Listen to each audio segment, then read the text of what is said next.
What's going on, guys? Welcome back What's once and for up? all. Finally made it back on here, back behind the camera tonight. Feels good to be back.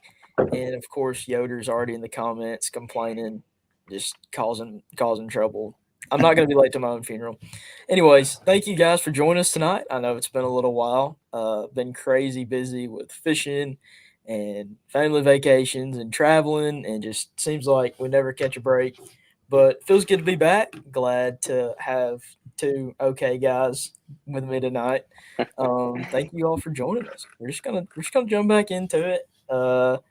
We've got, if you don't know who Mr. John Nelson is, he is the owner, creator, mastermind behind Torrent Outdoors, a local bait company who makes some amazing baits that catch fish year round. And we've got Torrent pro staffer and Carson Newman collegiate ain't well. This year he will be fishing for Carson Newman College. Easton Drennan, had the pleasure of fishing with him the last 3 or 4 years, high school fishing, and Yoder said, "Finally, gosh, uh, uh, you're so impatient, so impatient." I'm glad to see somebody was missing us while we were gone. It feels good to be back. But so, Mr. John, Yes, sir. tell us tell us what's been going on. We've kind of had some PFL madness, some new baits coming out. Just kind of give us a little rundown of what's been happening here in the last couple weeks or Well, months. last couple of weeks, I've gotten to fish myself quite a bit. So I spent a month up in northern Wisconsin, and as usual, I get to test out prototype baits that I'm working on, and of course, baits that we just recently released. What's new too is we added some pro staff to the team, including Mr. Easton and Mr. Bill Merrick. They've been two great additions. Both are hammers. And matter of fact, there's another guy that we're going to add as well, and I think you've heard of him. His name's Presley Lanham. So That's me. That's me. we, Excited to be a part of the team. This is yes, kind of sir, like an official announcement, I guess. So yes, sir. And what's awesome, Presley, is you've been there since day one, and I think the very first bait that was put out there, and you've been throwing it for a long time, as Striker 4.0, yep. right? Before it was perfected, even. Yep, I had to make some adjustments to it. Felt like it wasn't long enough. Felt like it needed a little teardrop at the end.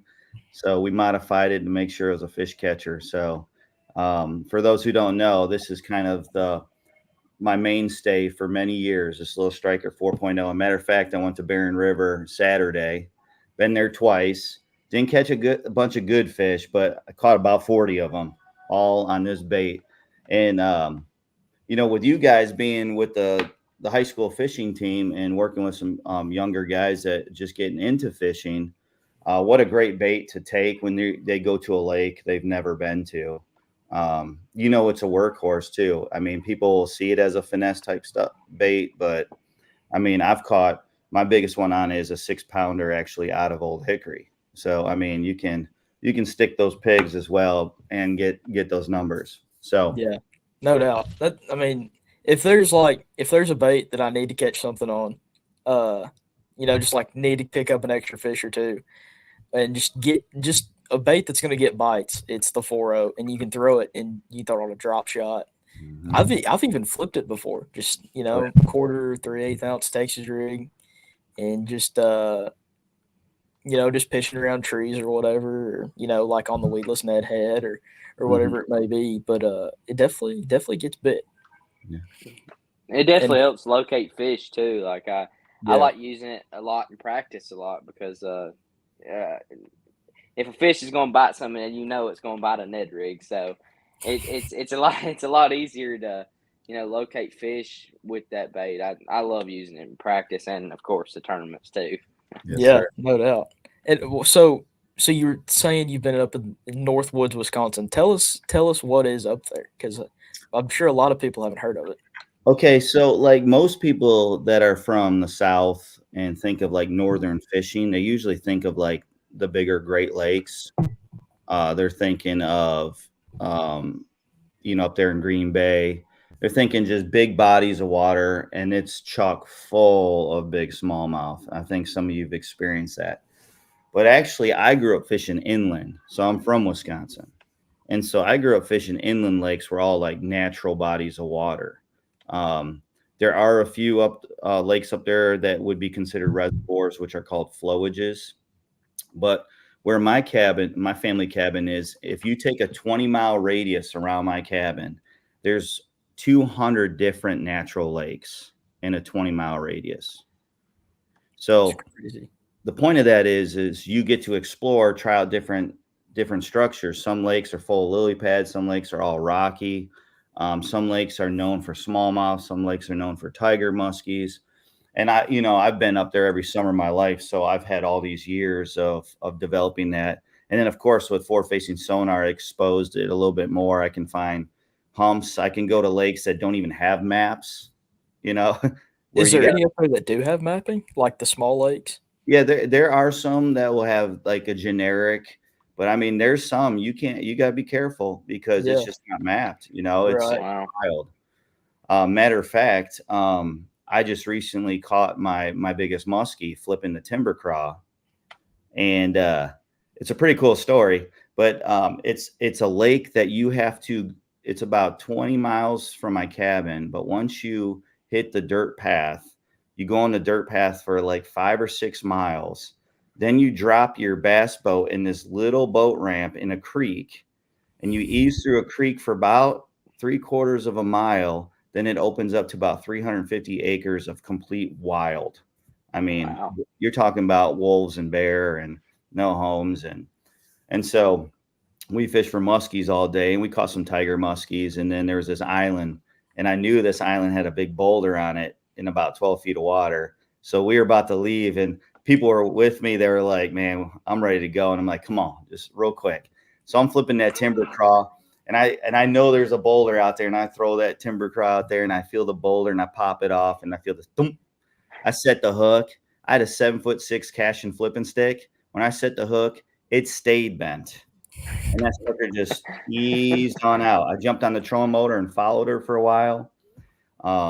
Dad was like, "That ain't no bass." and then, and if no one's caught a muskie before, usually you're fishing big baits for muskies, and it's a violent strike, right? And then it's just terror. But when you're flipping like timber craws or even different finesse stuff, they just kind of pick it up, and sometimes they don't even know they're hooked. You're just kind of pulling up like a big catfish, how it stays on the bottom. It's just dead weight, and you're trying to go. But once it figures out it's hooked, that sucker jumped right next to the boat, like 2 or 3 feet out of the water. And unfortunately, that flipping hook was sticking outside of its mouth, so I knew I had her. I just disengaged the reel and let it run. And then we netted her, and she was probably close to 25 pounds, like 44 inches. So it was a Wow. good fish. Yeah. Beast. So that's fun stuff. So that's a little bit about northern Wisconsin. But I get to apply all my baits that I've designed to multi-species, which is a lot of fun. Yeah. You kind of got the perfect test tank up there. Yeah, and I wanted to create, I don't have 100 different designs or 100 different colors. And that's just because this is my entry point. I want to have a good design with your main colors to go out almost anywhere in the world and try it and catch it. I got people using Striker 4.0 in saltwater and catching speckled trout and redfish. And so I try to create stuff that people can grab and go wherever they need to go. So, Kind of like a multi-tool. yep. And I get up there early enough where there's still fish trying to bed up, like smallies, and in like early June. And I got a lake that's like 1,200 acres, and my first 5 was 21 pounds, and then my next 5 was 20 pounds. And then I will stop counting the upper threes, and Just all almost 4-pounder. No biggie. Yeah. mostly all on my new bait. So it's the V Strike 3.0. And for those who don't know, this is something we just released not too long ago. It comes in 8. I just have the 2 out right here, but it's a V Strike 3.0. And you want to hear kind of my mind behind that one? Yeah, kind of tell us like like the thought behind it and some of the different ways that you can rig it up, because just like any other bait that you have, the 6-0, the timber crawl, the 4-0, you can rig it so many different ways, and it'll work in pretty much any scenario. And I kind of had the pleasure of catching some fish on this dude before it was released. But tell us a little bit of the thought behind the V Strike. Yeah, so I felt like I was missing something that was a fish catcher in my arsenal. Like, so, you got the 4.0, and I call this my wide gap Ned head. So it's kind of got a Ned head style, but you can consider this more of like a finesse shaky head, right? Like Definitely. a 4-inch worm. And you could bite it down and take off the tail and make a little Ned rig if you wanted to. And I used to do that. And then I thought to myself, well, there's some elements that I felt like needed to be changed. And just testing it with a buddy of mine, and I felt like I needed to thicken the bait. And part of that is a lot of people will fish a Ned rig a certain way. Excuse me, drinking coffee. So a lot of people fish a Ned rig real slow. You know what I mean? Like they'll put as light a weight as possible. And you're usually talking, the origin of it is a very clear lake with smallmouth. So the origin of it was a very much just like a do nothing bait, right? The Ned rig. Yeah, for sure. But I wanted to make some kind of workhorse that you can hop around, dart around. I wanted body to catch the water as you're snapping it. And then, of course, I wanted to put in some of my key elements. So in this case, here's the V Strike 3.0. If you look at it, it's got more of a plump to it than the 4.0. Okay. And so it still has that transition from the front where it's got ribs and it's got more meat, and then it transitions to the rings. And the reason I call it the V Strike is because it's got a V tail at the end, and that's going to catch water. That's going to flip around. And the way I fish this mostly is I rarely stop moving it. Whether it's acting like a dart and shad or a little bluegill or some kind of hatch and bug, or up north a leech, up north a goby. So I wanted something that I could hop around and it had a little more body to it to kind of here's the idea of it, kind of more like a tube, like snapping a tube. Mm-hmm. Yeah, for if sure. that makes sense. Yeah, no doubt. And like you said, a Ned rig, like the origin of it is, fish it slow, just drag, pick up line every now and then. But if you're fishing it a little bit different, a little abnormally, you could say, it's going to be something the fish haven't seen, especially even if you are on like a northern lake or a deep, clear lake people are going to be fishing a Ned rig a lot. If you're fishing something a little bit different, you give the fish something they haven't seen. And I think we've all been in a situation, like Gunnersville in March, everybody's going to be throwing a rattle trap in the grass, just giving them something a little bit different to look at. Bobby Wrench said he loves the V Strike and throwing it on the Ned rig, catching them on ponds, lakes, wood, bluffs, and ledges. Can't be stopped. The hot weather, it still catches them. No doubt about it. That's what I'm talking about. No doubt about it. So that's the thing. I found that the V Strike and the 4.0, like, and even the 6.0, like, they're a bait you can take, like, kind of like he said earlier. It's a bait you can take anywhere, and it works good anywhere. No doubt. And the colors too. Yes, the colors. Like you said, you don't have a ton of colors, but they're just like the baseline colors of what you're going to need. You need a green pumpkin, a black and blue, and, like a watermelon or mean green, whatever you might want to be calling it. So mean green's, I don't know. Lazy gill or mean green is my go-to. I don't know which one I like better, but when he came out with lazy gill, that was might take the cake. I don't know. That's what I caught every fish on Saturday with lazy gill. Yeah, it just it just depends. I'll do a lazy up north. I would do a lazy gill because the V Strike 3.0, one of the colors I released is the lazy gill. And if I know it's like, if there's a lot of crayfish in it, I'll just dip the little tail in orange. Or if it's more grassy bluegill, I put it in chartreuse. So it's like I customize it. Speaking of customizing, so like I started using something. You may have heard of this. It's this all in tackle forward facing sonar jar jelly. Mm. So what it did, they just released it to like make it pop more on forward facing sonar. But another thing I love, because I'm a bait maker that I don't have a lot of colors, you can buy it with flake. So this comes with blue flake and this one comes with silver. So with blue flake, I'll put it on my mean green. I'll put it on my lazy gill, and it gives it that, a bunch of little blue flake in it. Plus it's Yeah. scented and Right. the way I design my baits with the ribs, when I first started, I was really big into the KVD scent stick. Mm-hmm. It looked like a big chapstick thing. Yes, I've got some in the boat.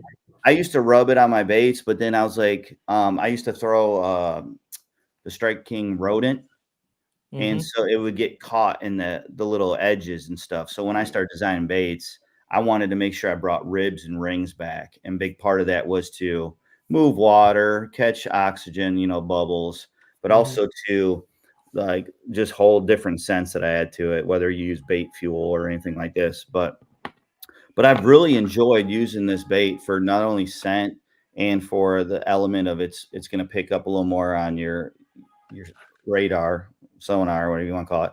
And then I like the flake. Yeah, radar. I'm old man.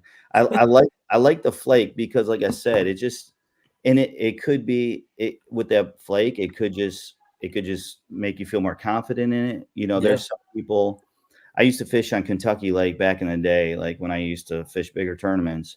I would use like a watermelon blue flake instead of like a green pumpkin blue flake.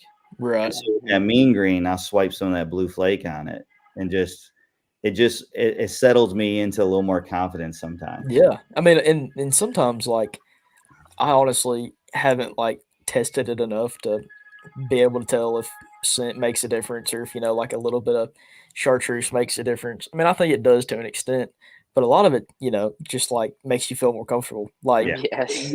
when you feel more confident, you're gonna fish more confident. absolutely. And I ordered one. I didn't know it was a thing, but I saw it was Justin Hamner when he won the classic. He was putting it's a bait fuel. It's the giant chapstick tube, putting it on his jerk bait. But I mean, he was Wow. coating it on that Taking thing. it. Mm-hmm. Yes, I mean just coat on a jerk bait too, and I was like, "What in the world?" So of course, I saw it on Instagram or whatever, so I had to try it out myself. But I've been experimenting with that a little bit, and seems to work pretty good. Can't really tell if it makes a whole lot of difference, but I mean, at least I know it doesn't smell like straight plastic down there in the water. Yeah.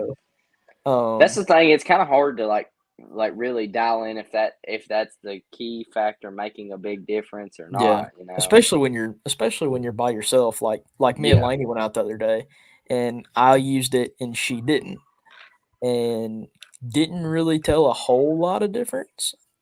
Maybe a few more fish with the scent, but they were biting pretty good that day. So I think it really matters more like if you're in a like say Old Hickory or somewhere where there's a lot of pressure or Mm-hmm. bad conditions, just something that might just get them that little bit to push them over the edge to get that extra bite. Yeah, it's probably like a situation thing, just Yeah, when you need it and when you don't. no doubt. But the Yeah, ribs, I used to be in my thought process was, even if it doesn't like attract, it may cover up something. So right? like Exactly. if you put gas in the boat early on and you don't wash your hands good enough or something, it's just Mhm. because if you got a fish that's eating kind of, is just really standoffish, and you can get them to hold on to it for like a tenth of a second more Mhm. and actually get the swing on them. Because how many Exactly. times have you felt that? It's gone. Oh, I got Yep. it's Mm-hmm. and Exactly. so it's possible that it would make it just hold it for just a second longer without being like whatever the senses are and Yeah. move water through their gills and how they pick it up olfactory. Mhm. And, I'm not a scientist by any means in that, but I'm with you guys. You put it on. Let's say you did it for the first time. You put it on. You jack them. Then all of a sudden you got confidence in it, and of course you're gonna just kind of redo, that method. Exactly. So, Well, Bait Fuel before I bought it, I did do a little research. They have a video on their website, and the way they created it they did like all the testing, but they had fish in tanks, and they made these little gelatin little like cubes like fish food, but there was like a basis, and they tested out all the different scents and stuff, and that's how they figured out what was the best. Mm. Uh, but seeing the process of how they tested it, and but the main thing was the ones with the bait fuel, like the formula or whatever that they've created, the fish would hold on to it longer than a Mm. typical one, Mm. or they would pick it up and spit it out more. Like they would kind of, like kind of taste testing it. They wouldn't just not eat it at all, or they would, actually eat it and hold on to it longer. Just Yeah, these I think little square. It was literally like Jello. Yeah, I think with like when Berkeley Maxent started getting real big, I remember their commercials and stuff always talking about how the baits were lab tested, and they said it's scientifically proven that the Maxent or whatever's in it makes them hold on to it like a little bit longer, is what they say. Yeah, So Yeah, I think people will try it and get in a groove and get confidence, and it could help. I mean, right. mhm. I fish one lake up north so much that I can tell when what color striker 4 on a drop shot is doing better. I mean, I can just tell right away. So like, um, there's a lake that has both largemouth and smallmouth, and I can almost call my shot. If I threw a mean green with a chartreuse and a drop shot, and the smallie won't mess with it. But then if I get around low grass, largemouth pounce on it. But then I would put that green pumpkin with a little bit of orange on it and go out there on that hump on the smallie, they smoke it. So it's like whether it's a crayfish thing or all I knew was it made a difference. Right. Yeah. You might take that same scenario and go to another lake. It might not make a difference. So like Mhm. Easton said, it's very situational.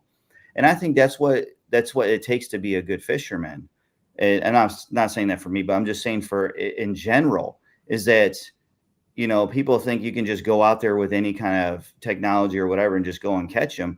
It helps, but you have to read the situation. You have to read the fish. You got to kind of feel out what they're keying on. And Right. why there's people that win by a lot in tournaments.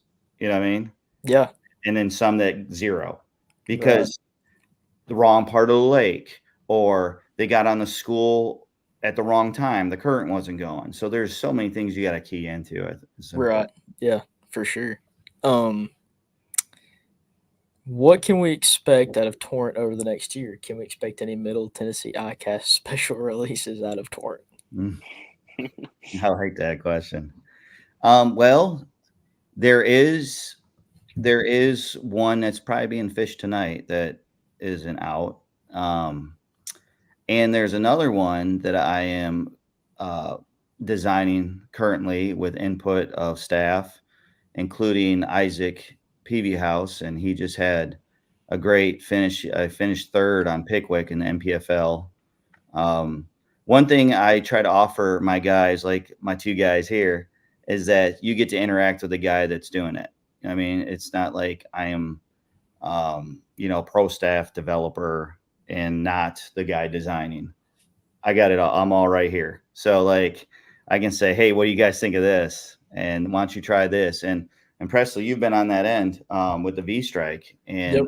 and I'm thankful for that. And same with Trevor in the boat with you guys. So um, having that input and you guys, as a man in his 40s, I'd be silly not to listen to you guys that are fishing and coming up and putting in the time and testing these different lures. You got all these new lures coming in. So it would be silly of me to think like I wouldn't listen to my guys.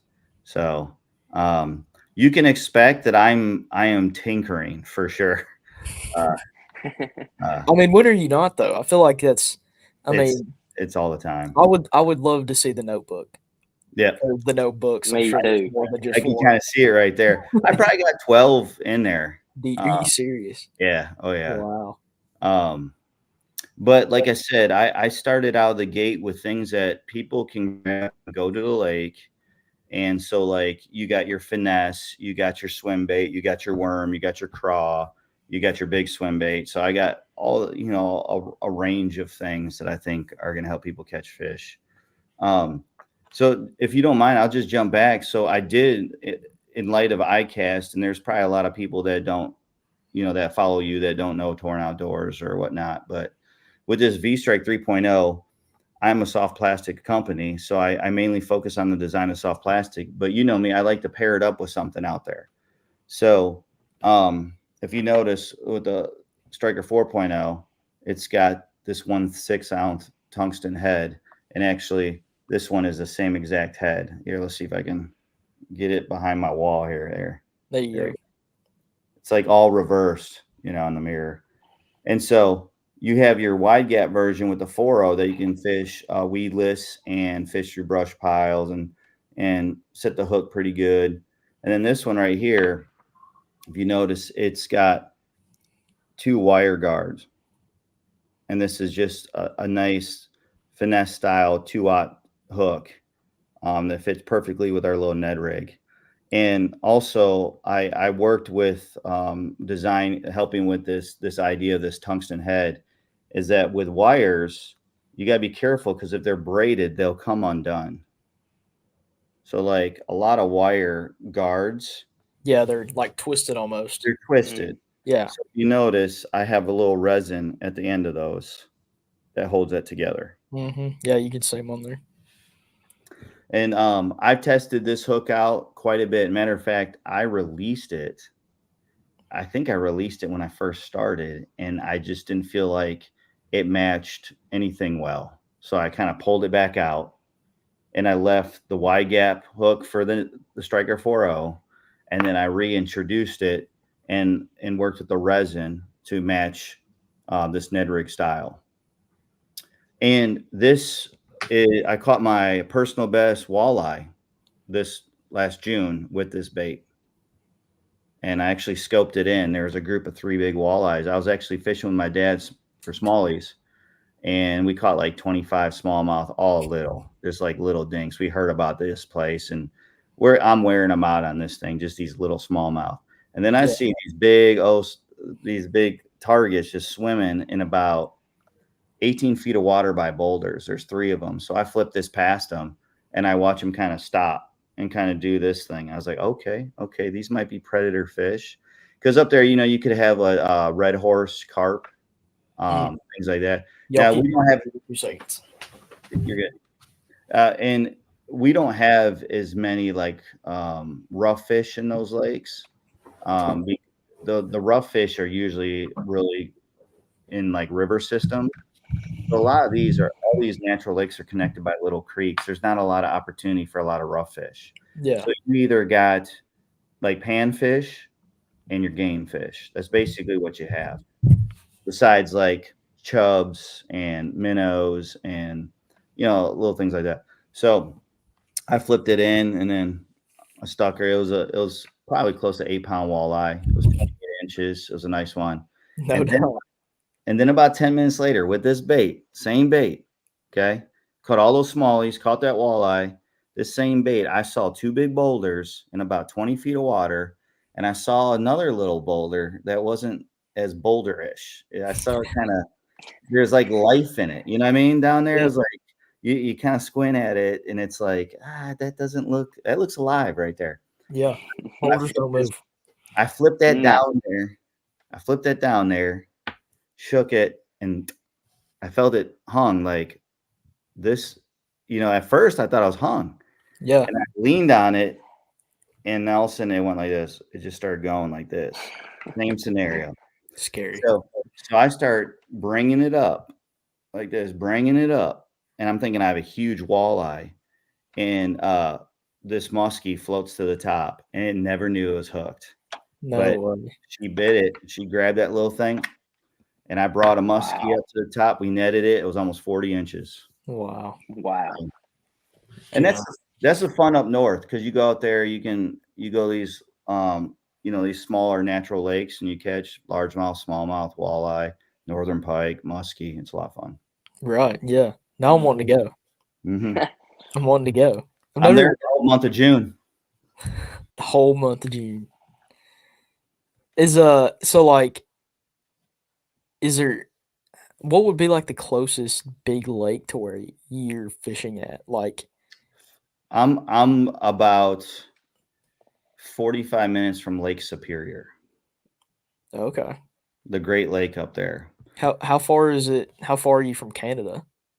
Um, well, Lake Superior is the whole top of Wisconsin, so I'd have to go through Minnesota up through Oh, okay. International Falls.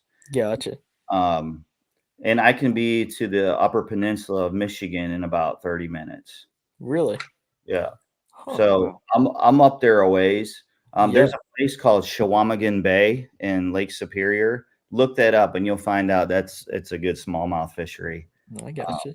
it's fantastic and big Yeah. north pike. And it fishes somewhat like when you're in Green Bay. So Okay. What is there to fish in Green Bay? Or is Green Bay the place to fish? well, it's just you got the Lake Michigan, you got the bay, and then the main lake, and it's all full of smallmouth. Okay. I All gotcha. up there. So northern Michigan Lake on Lake Michigan, there's some more flatter areas. See, I grew up in southern Wisconsin, and it gets deeper quicker. So you got a lot more like uh, you got trout, you got salmon, you have some smallmouth, but you got to go a little further north to get the smallmouth fishery. That's just a lot more conducive for smallmouth versus like 250 feet of water. Those salmon really like. Yeah. Is that how deep Lake Superior is? Well, Lake Superior, I think, is actually deeper. The Lake Oh Michigan wow. is what I'm talking about. Ooh, I believe it's they're Great Lakes. So Lake Erie is obviously the shallowest of all of them. But when you go to Lake Michigan or Lake Superior, you go out there, it's like you're in the ocean. it's It's crazy. huge. What? Wow. And that's what people think about when they go up north fishing. Yeah. They either think of the New York lakes, which is a little bit more like what I do inland, or they think of the big water, big open water and chasing smallies, with light Right. Mm-hmm. line and listening to that drag sing. So Oh yeah. I tell you, you catch some of the fattest smallmouth I've ever seen in my life up there. it's Tell us about the 15 incher you caught. yeah. So I wish we had a picture to pull up. yeah, the Oh, 15 incher, I think it weighed what did I say? 3 point. I think it was almost 3 1/4. Wow. I've I about got it mean, pulled up. I mean, it was as deep as it was long, just about. And I caught, and then there was one that was 18, little over 18 inches, and weighed four. I think that was a 4.68. Whew. That's a So hammer How right long there. was it? it was like 18 and a half, just under 18 and a half, and they weighed 4.68. Goodness. Yeah. Dude, The imagine a fish up center there hill just smallmouth weighing that big, 18 inches. It's no. You're lucky if they're a 3 pounder. I'm telling you, dude, I caught Like one time out there that was 19 inches and it weighed like 212. yeah. Yeah, I've they can get more like rails around here, but when you go up north and Mm. you catch these fish, they're just stocky. They're Mm-hmm. shorter, yeah. and I don't know if it has anything to do with growing periods, with like length. Hmm. They might not be getting it stretching out, and I really don't know, like as a biologist type thing. Yeah. There is a lake I've been going to, and I will never disclose it. That I'm trying for the Wisconsin record. Like I think it's in there. Um, I see them. I know that there's one that was caught close to 8, like 7 something. Whew. Wow. Yeah, and that's not a little smallmouth. No. No. Like Mhm. that is a boulder. Mhm. Yes. A boulder. And what I like about it more, it's even because it's inland. You Oh go in yeah. the Great Lakes, I'm sure there's 10 pounders swimming out there all over the place. There's a lot of water for them to go to though. Yeah, A yeah. lot of water. There's places smallmouth in the Great Lakes that a fisherman's never even seen. You know what I mean? So No doubt about it. Mm-hmm. No doubt. The crazy part to me is like there's like think about how big Tennessee is. Like it takes you. I mean, a pretty good. What is it? If you went from the complete left side of the state all the way to the right side. I mean, it'd take you at least 5.5, 6 hours for sure. Oh And yeah, every Maybe bit. longer. Maybe longer. yeah, It's probably probably longer a than little bit that. longer. But in top to bottom, it's not as big. But like, there's literally lakes up there that are bigger than our state. It's Like, crazy. Mhm. I mean, they're little oceans. Yeah. It's mind blowing to me. But like when you go up there to St. Clair and you see literal like freighters, like shipping container Mhm. ships, like I mean giant boats, stuff Mhm. you would not think to see in the middle of the United States, but it is because those places are so big. But And you go up and down the coast, so there's lighthouses. hmm So back in the day, they needed just like in the ocean, you need those yeah, lighthouses to get the shipping situation lined up. You know what I mean? So they're yeah, not crashing. yeah, But Yeah. so but that's the jig I sell that goes with the V Strike 3.0. And for those who don't know, only released it in two colors because I felt like you could take the lazy gill and go anywhere and fish it like a Ned rig. You can add your different dyes, and I just wanted to see how well the fishing community took to it. So I released it with that, but then I also released it with the twilight color, and that twilight's got more of that shad color. And so what my mindset was to do a bait that could go hover rig or Ned rig, right? I don't claim that my bait's a rolling scoping bait, but I do believe like once you're targeting specific fish, you can hover it, and all you have to do is shake that tip, and it's just like got that little swimming motion. yeah. The Um, ribs kind of do the work for you. Yeah. yeah. So, and what do you think, Presley? I know you were in the prototype testing, and I hmm know that you were using it more as a scope bait than it was a Ned rig. So, Yeah, I mean, it's even though, like in the lazy gill color, it's meant more for not solely for, but more on the Ned rig side of things. It's definitely a good, minnow bait or when the water's super cold and those fish aren't really super active. mhm. It's definitely seems like a good option. But it's a fish catcher. But like what I really do like about it too is it's just a hair different. Like you don't really see any minnow baits that have ribs like that, or Hmm. trying to think of how to say it. It's not a swim bait, but it still has that tail movement that's a Hmm. little bit reactive. Like you move your rod tip, it's going to be kind of fluttering or twitching just a little bit, but it's not a hard roll. Mhm. It's kind of like a good middle ground where you don't have to go straight, like fluke or whatever, but Right. you can still have a little bit of action where you don't have to go full on roll or whatever your bait may be. So it's definitely kind of got a good good middle ground to it. Sorry, I'm reading comments. um, And I have so this. Were you gonna say something? Sorry, Presley. no, go ahead, go ahead. So I sell my strike jig that goes with it, and this is a tungsten ball head jig, and just I wanted something that goes from I believe I have 3/16 all the way to an ounce of this bait, and I use it. It's a 3/0 hook because I wanted to pair it up with this bait. Okay, so in the prototype testing, we took it to Dale Hollow, and we took it to Dale Hollow in the winter. So we went all the way even to an ounce tungsten head, and we were throwing our prototype, the V Strike. So when you see those fish out 70 feet away in 40 feet of water, if you have an 1/8 ounce head, it's going to take all day, and you're probably going to miss them because they're pelagic fish. They're moving around or following bait balls or whatever.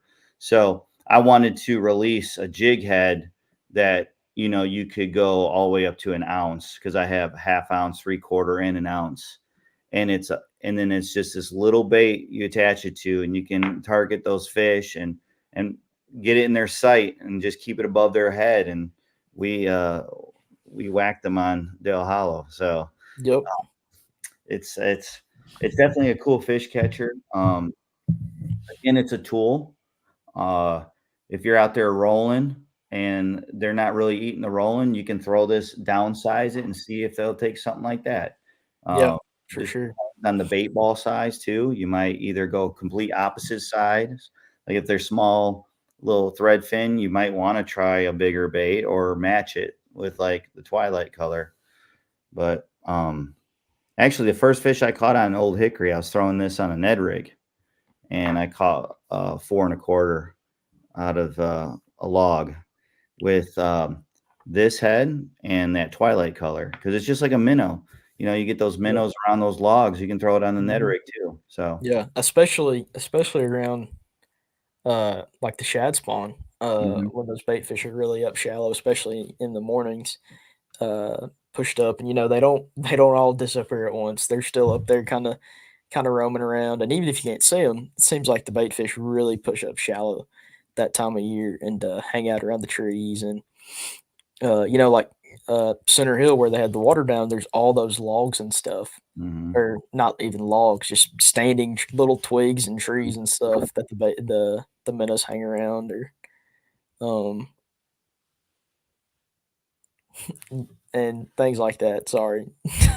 I'll tell you the strike jig. I really like it because like how compact it is, but it allows you to fish for those deeper fish. And me and Preston was actually fishing the other day, and I was wearing them out on it. I love that head. Mm, Yeah. It's really good. Yeah, okay. it's in the hook in it too. It's like a good. It's not like a crappie jig hook, but it's not. I mean, you're not punch. It's not a punching hook. Mhm, It's perfect right there in the middle. I don't like having a super heavy hook just because I want to be able to throw a lighter line and just kind of not horse them. Because I want that lighter gauge hook to be able to stick in those fish with ease. I don't want to have to crack them on a spinning rod just to get a hook in them. But that hook is so needle sharp, mhm. and just being able to drive that hook in those fish, pretty easy is the ticket. Hmm. Definitely. But um, Dad has a question for you, Easton. All righty. It was actually like 20 minutes ago, but we've been talking. There are a lot of good schools out there. But what was the biggest factor that made you choose Carson Newman? Yeah. So I kind of had it. I had it narrowed down to kind of. I'd say two schools, but three schools really. And I kind of not even. I guess it slipped my mind really when I started thinking about Carson Newman, and I went up there and visited, and I fell in love with the school, and it was good. And then I got to talking to uh, Coach Sales, and I mean, I think it's really important. Um, he was a very good Christian example, and he expressed his faith, and I really appreciated that, of course. And then how the teams run, of course, Carson Newman's well known around the country for how they success wise how they've done, but talking to coach about it and how the team's set up and school the major I'm going into they had the major of course. And overall when I thought about it, prayed about it a lot, it felt like the right decision. And shortly after I signed, of course Presley, you signed, and then Zach Knight signed, and James and It's just a multiple good other group of guys. guys. It's a You great saw- group of guys. And I know it's going to be a good time, and I've got to meet some of the other guys from other states that are coming in too. They're all good guys, and yeah, I'm super excited about it. Well, we move in the ninth, so Coming um, up here close. yes, and I'm excited too because about 2 weeks after we start classes, we're already on the road. So it's Where's the first one at? the first tournament's at Lake Lanier. Mm, Yeah, when coach told me, he told me about it and sent out the schedule, and I was like, yeah, I'm excited about that one. I've always wanted to go there, but just haven't had the time and been able I to. But I'm trying to see if I can get on the roster just a little early and like kind of Come weave on, man. between high school and college a little bit. Maybe even Yes. just for this one tournament, but I'm not having really Exactly. much success right now. Mm.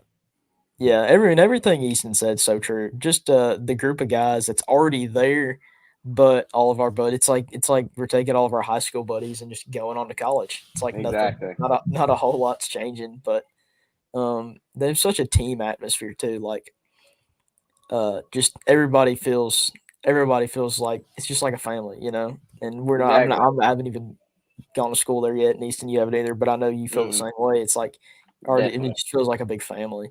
Yeah. And there's That's so the much of thing. a team aspect to it. The good thing about it is, like, I know several guys in my class, and I'll be interested to see who all will come in your class too. But we already kind of know each other, Mhm. and we have like a friendship, and that helps a lot, because I know a lot of people when they get ready to head off to college are worried about friends and finding people to hang out with, but it makes it a whole lot easier when you got people that you spend just about every weekend with during the year. Uh, it makes it a whole lot easier, you know. Yep. And like you said, they're all, I mean, great group of guys. So I'm definitely looking forward to it, and it definitely was the best decision for me. So Mm. Yeah.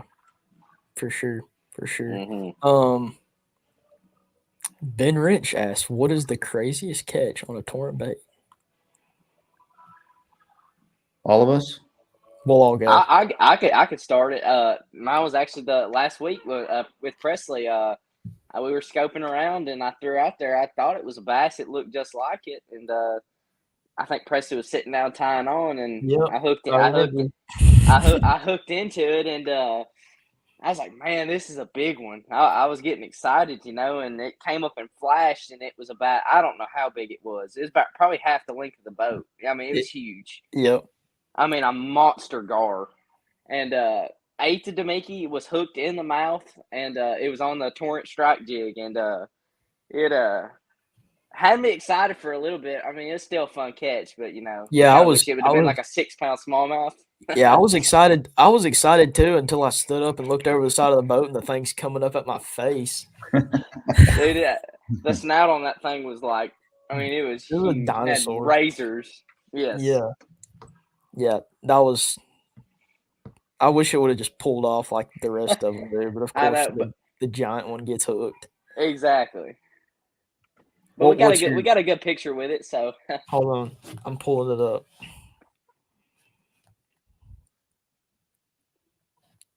Just a minute.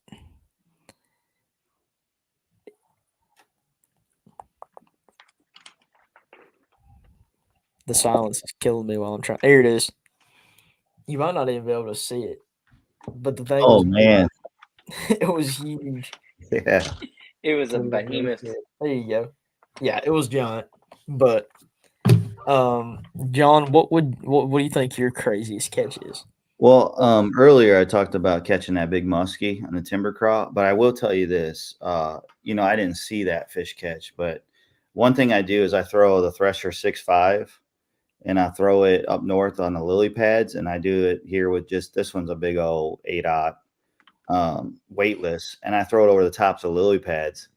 And I was catching largemouth, and they're busting it, right? So I'm throwing over lily pads, and I hadn't had a bite in a few minutes, and it was coming through this pad field, and this muskie came out of water like 3 feet on this thing. Now I do have an 8/0, but at the time I had like a 6/0, and that muskie came out of the water. I mean, like I said, it was 2-3 feet in the air, dove down, surged around the trolling motor, jumped again, and threw it. So of course you put on the bigger hook after the fact, and then you Exactly. get another chance. I just want to point something out. You said you've been fishing the pads and hadn't had a bite in a few minutes. So I feel like that really just highlights how good the fishing is where you were. like like it wasn't a few hours. It No, was just no. If I'm telling you right now, if it's a few hours, I load the boat and I go to the other lake 10 minutes away, the next lake. or the one that's across the street. Yep. No, this is a sleeper. People haven't really gotten onto this yet. Throwing this as like kind of a burning across the top of the water through weeds and stuff. I mean, I've caught largemouth and largemouth northern pike and muskie up north. So it's a lot of fun, and it's just like throwing a frog for me. But Yeah. what I use it for is a lot of times when the lily pads have the big holes in it, so you're going across the top, it's kind of dragging across the top, and then you can wake it through that opening, and they don't like that. Yep. So I would say that's been the most recent fun thing. That the muskie was probably like 34, like low 30s. But if you've ever had a muskie blow up in a pad field, it'll change your life. Let me tell you. I frog fish up there, and I've caught muskies frog fishing. And there are times when you're moving a bait on the lily pads, and it's like Jaws on the lily pads, like a wake. And then when it hits, there's times where you set the hook, it's a 5-6 foot hole of clearing out the lily pads. Oh my Goodness gosh. gracious. One time I had one over 30 pounds in the lily pads, and it broke my steel leader. It was Oh wow. Oh my gosh. We'll see a big fish. Yeah. No matter what you can say, oh, I got a big flipping stick. Well, you put a 30-pound muskie in lily pads.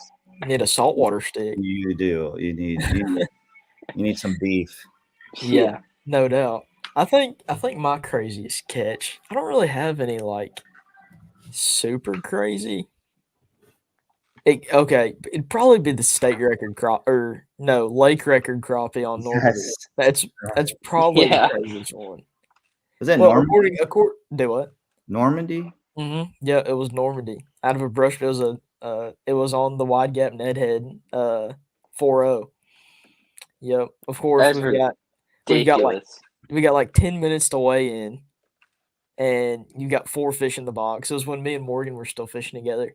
You've got 10 minutes to weigh in, 4 fish in the box, and you hook up on what feels like a pretty good one, and then it comes up, and it's a giant crappie. I mean, like it was built like a northern smallmouth. I think it was 15.5 inches, maybe 16 inches, but it was just as tall. I mean, the shoulder, it was, I can't even describe it.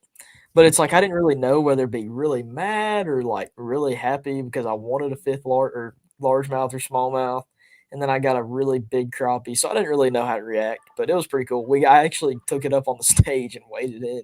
I remember that. Yeah, I wanted to see how much it do. What? Would it weigh again? I'd have to go back and look, but it was 3. It was giant, but like just how the fish was built was crazy to me. So that's probably my craziest. You got mean green, didn't you? It was mean green. Yeah. That's always the ticket out there on Normandy. I actually crappie fish with Striker 4.0. I take about an inch off the top and put it on a crappie jig in winter, and I catch them out of deep trees and brush piles in Old Hickory. Yep. That's how I fish. Mean green with a little chartreuse on it, and I catch those big crappie. Oh yeah. I took my mom out one time, and we were cutting them down and catching them on it too. Just like because I don't have any crappie jigs in the boat, but I've got some 4.0s all the time. Had another question. Kevin Van Yoder asked, "How many people are on the Carson team?" It's a little over 30, right? Yeah, I think I counted it the other day, and I seen so it'd be like 20 teams, so probably like 40 members. Yeah, but a lot of the guys are actually going to be seniors that are going to be graduating either in the winter or the upcoming at the end of this school year. So I think it's like you said, probably like mid-30s, probably. So yeah, it's. I know. There's I think it's 10 or 11 incoming freshmen this year. So we had a pretty heavy freshman class because they're losing a lot of their anglers. They're well-known anglers like Hayden Gaddis and all of them. A lot of them guys are starting to graduate now. So he definitely had a heavy recruiting class. So yeah, but it's not a giant team, but no, like compared to other teams, other teams has as many members as wants to join. Like it's not like a kind of like the difference in Carson Newman, like how he recruits them in. Like some schools, you can just like go join the team and they'll have, 60 members. But no, it's definitely a good size. Yeah, but like in the teams where there's a ton of people, like if there's a ton of people, typically most of them aren't going to be fishing. Like if you got 50, 60 guys on the team, but there's definitely not going to be 30 teams at a tournament. No, and a lot of times you find guys that just kind of just want to fish the local tournaments. Mm-hmm. Yeah, but that makes it tough when you go to a place with a lot of team members because you're probably going to be sacrificing a lot of fishing time, because like you said, the team can't travel 30 members, and which the Bassmaster came out with that rule because of the college wait list and stuff. I think it's what was it, like 10 boats per college, Well, or honestly, I don't know. I thought it was just they only counted the top many, but I didn't know they put a limit on it. I thought I heard that there was like a 10 boat like max for each team. I could be wrong. Maybe that was just something they were talking about doing. Yeah, I don't know. But I didn't hear about it.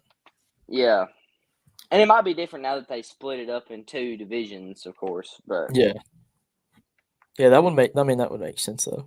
Well, you guys have an impressive coach, that's for sure. He seems like a really good guy, and he goes out and he does it himself. Exactly. Fishing. I got to watch him compete. Against I got 2 guys that fish my stuff in the NPFL. Wade Werner and Isaac Peavyhouse, and then Michael Stout. He's tried some of my baits before. A great guy. So there's a great group of guys that are out there fishing, and then so I was actually at Pickwick.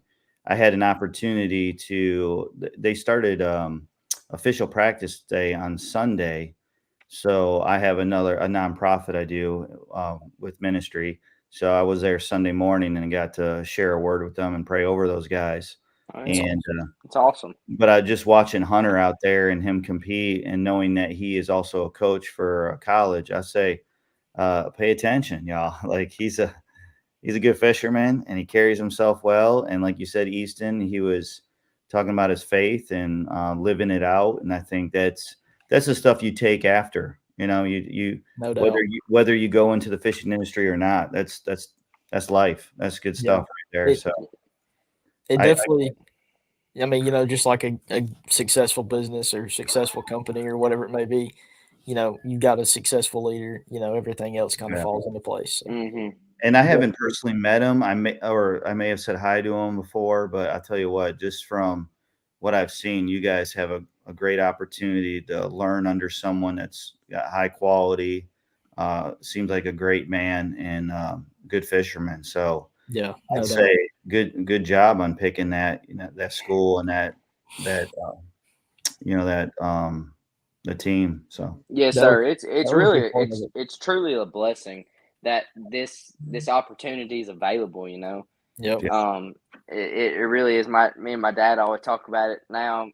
He ended up playing college baseball, and he said if high school and college fishing was around when he would have never even thought about playing college baseball. And it is really a blessing, and it's amazing to see how much the sport has grown since I started. Like when I was in 7th grade, when I first got into like competitive high school and junior fishing, the numbers, there was several boats, but the numbers weren't like they are now, and college fishing wasn't like it is now. But it's definitely awesome to see it grow, and like I said, a blessing that we have this opportunity to do this, to chase a dream, and the school we're going to get to serve the Lord while we do it. So that's fantastic. And get a little bit of an education. Try to. Yeah. Try to. Yeah. And we're on 2 pretty good lakes, Cherokee and Douglas. I know. And the cool I part really like Douglas. I like Douglas a lot. Yeah, I like Douglas too. Douglas is a good one. Mm-hmm. I think John is asking you what made you choose the name Torrent, and are there any exciting plans for the future? Yeah, actually, I have a close friend that we met like every week for a long time through church and stuff, and he had dreams of doing a racing team, and it was Torrent Racing, and some things came up in his life that he lost that opportunity to do that, and we were really close friends, and I was in the early stages of planning and thinking and drawing, and it just came up one day that we started talking about the name Torrent, and he knew he had to let that go, and so I wanted to honor him and pick it up, and so the name Torrent came from a buddy of mine that had a dream that he had to let go of the dream, and so I wanted to pick it up and run with it, and he's I still meet with him every week, and he cheers me on and kind of take that name, and then Torrent. It was gonna be Torrent Fishing, and then my wife's like, "Well, what if you want to sell other stuff in the future?" So I was like, "All right, let's do Torrent Outdoors." So that's how I got the name Torrent. And I wanted to be a company that was nothing against this. I just didn't want to be a company that said like backyard baits or big mouth smashing lure bait things. I didn't want to be something like that. And nothing against it. I just wanted to go more of a, I don't know, where people have to kind of look into it a little bit more. So like the word torrent, torrent is like a rush of water. So like if you heard about torrential rain, it's like a downpour, right? So the name in itself is something you don't hear all the time. So it's something that you go, I've never heard of that, and I don't know what it means. I wanted that. Yeah, doesn't really sound. I don't mean to sound kind of harsh, but it doesn't sound really generic. Yeah, and then Torrent Outdoors, knowing that we a lot of times as fishermen, when you're outside, you face some crazy weather. So, True. I mean, most of the time, it's not nice outside in our tournaments. No. I mean, if there's not a tournament, yes, it's always nice. Yes, it's all week, and then you got weather delay and lightning, and you're underneath in someone's dock, and you're trying not to die. So, so that's I got that. Yeah, talking about the weather's always nasty on Saturday or tournament day, whenever. I've heard somebody say, everybody says practice is always better than tournament day, right? I mean, that's a lot of the time that's how it is. I've heard people I don't know who it was, but I've heard more than one person say this, that they think fish know when it's Saturday, like the timing of when they really get pressured. Like, and I have no idea if there's any truth to this, but it kind of makes sense that they think that fish know when it's Saturday, like the timing between them getting super pressured. I don't know. Just random thought. It could be the sound of the motors all the time. It could be, a lot of times Old Hickory's good about this is like, let's not pull current. Let's not do current on the week. Exactly. It could be many factors, but I think fish learn. They cycle. And we always got to have the story, right, of why we didn't catch him on Saturday. Exactly. We've always got to have some kind of reason. Man, I'm telling you, I'm known for missing a good fish. And like everyone else, you don't want to say anything because everyone has that story, but it's true. Yeah, I mean, it's like, oh yeah, right there. You know. Yep. Talking about the fish learning, I think it's similar like to other sports like hunting and hunting, especially. I promise you, I really believe deer and turkey know when it's deer and turkey season, and they hide up. Like you'll like you can talk to a lot of hunters. Like you'll look on your trail cam right before the season. They'll be loaded, and then you come out and sit in the stand for 6, 7, 8 hours, and you never see nothing. And I think it could be a similar situation to that. I mean, like you said, it makes sense, especially somewhere like Old Hickory where there's a tournament literally every day. Yep. So or 3 or 4 every day. Yeah.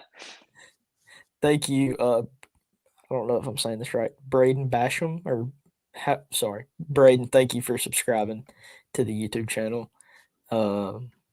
Zach, you're a hater. I know I'm short. Zach does my media stuff for me, so he's just messing. Kevin Van Yoder has a good question. And I read that off like I didn't realize how I was reading it first. In college, are you married to a partner all year, or can you float around and fish with other people in different derbs? It's a good Yeah. question. So, um, from what I have seen, you kind of determine your partner. Now, coach might have a little input with it, but from what I've talked to him, we fish a lot of team events and stuff, and you fish with different team members, and you kind of determine who you want to fish with. A lot of times I've seen too that some guys might fish one tournament trail together, and then two guys might fish another tournament trail together and mix it up. I've also seen where two guys that weren't qualified, they joined together.